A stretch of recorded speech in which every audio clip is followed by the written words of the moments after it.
Rais wa Urusi Vladimir Putin na rais wa Marekani Donald Trump wamefanya mazungumzo ya simu ya muda mrefu Jumatano hii wakijadili masuala muhimu ya kimataifa ikiwemo vita vya Ukraine na mvutano unaoendelea katika Ghuba ya Uajemi, kwa mujibu wa taarifa za Kremlin. Msaidizi wa Kremlin Yuri Ushakov amesema mazungumzo hayo yaliyochukua zaidi ya dakika 90 yalianzishwa na upande wa Urusi na pia aligusia masuala ya usalama nchini Marekani. Katika mazungumzo hayo, Putin alionyesha kumuunga mkono Trump kufuatia jaribio la shambulio lililotokea katika White House Correspondents' Dinner, akilaani vikali vurugu za kisiasa na kusema hazikubaliki kwa namna yoyote. Kuhusu mgogoro wa Mashariki ya Kati, Putin aliunga mkono uamuzi wa Trump wa kuongeza muda wa usitishaji vita na Iran, huku akionya dhidi ya kurejea kwa mapigano kati ya Marekani, Israel na Tehran.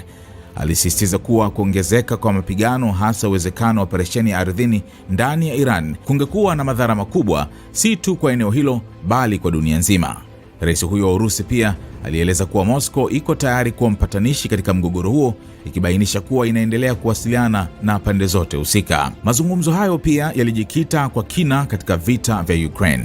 Kwa mujibu wa Ushakov, viongozi hao wawili walionyesha mitazamo inayofanana kuhusu hatua za rais wa Ukraine Volodymyr Zelensky, wakidai kuwa msimamo wa Kiev umechochewa na msaada wa Ulaya kwa namna inayoongeza muda wa vita. Trump alisisitiza umuhimu wa kusitisha mapigano haraka na kuonyesha utayari wa kusaidia juhudi za amani. Wawakilishi wake wataendelea kuwasiliana na Moscow na Kiev ili kutafuta suluhu ya kudumu. Katika mazungumzo hayo, Trump pia alisifu usitishaji mapigano wa Pasaka uliotangazwa na Urusi. Kwa upande wake, Putin alipendekeza usitishaji wa muda wa mapigano wakati wa maadhimisho ya siku ya ushindi dhidi ya Nazi katika vita vikuu vya pili vya dunia, pendekezo ambalo Trump aliliunga mkono. Akizungumza baadaye Ikulu ya Marekani, Trump alisema mazungumzo hayo yalikuwa mazuri sana na alilenga zaidi suala la Ukraine. Nadhani tutapata suluhisho haraka, alisema, akionyesha matumaini ya kufikiwa kwa makubaliano.